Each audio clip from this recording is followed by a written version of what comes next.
خفه مرغۍ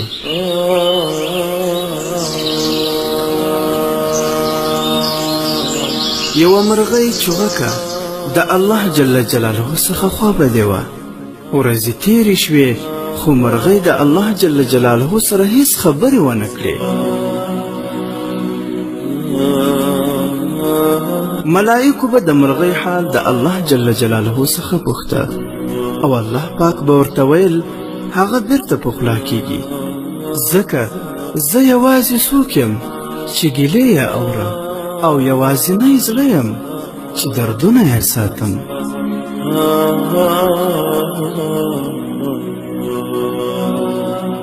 بالاخره مرغۍ په یوه شاخ کېنسته.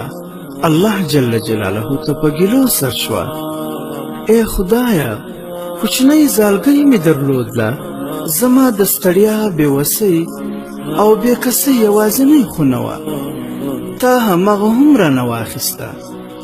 دا بېوخته طوفان د څه شي و؟ څه دې وختل؟ زما دې ځالې ستا د دې پراخې نړۍ سره څه ځای نیولی و؟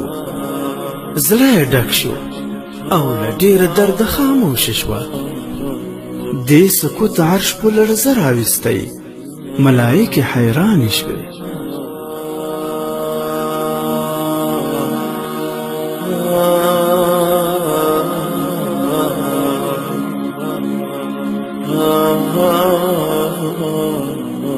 الله جل جلاله مرغۍ ته وویل یو مار دې مخ په ځاله در روان و.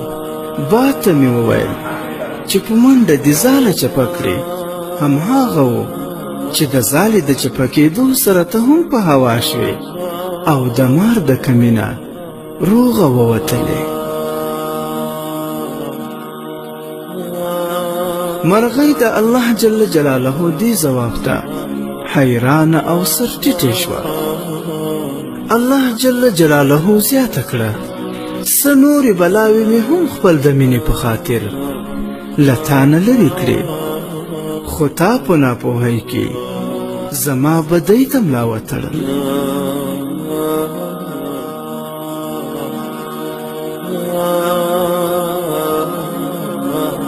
د مرغۍ ستونی ډک شو او اوښکې یې په سترګو کې ډنډ شوې.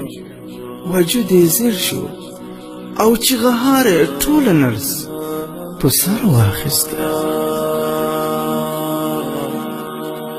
عبرت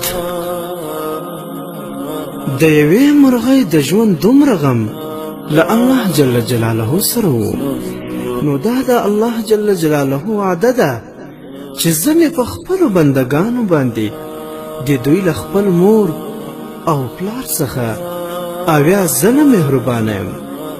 په انسان هر ډول تکلیف چې راځي په دې کې د الله جل جلاله خپل حکمت وي.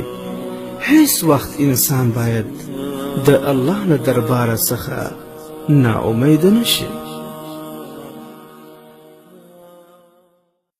محترمو اوریدونکو، د اسلامي او تاریخي عبرتناک کیسو لپاره زموږ د فیسبوک پاڼه حکایات مصنوي شریف د ثواب په خاطر در سره لایک او شیر کړئ.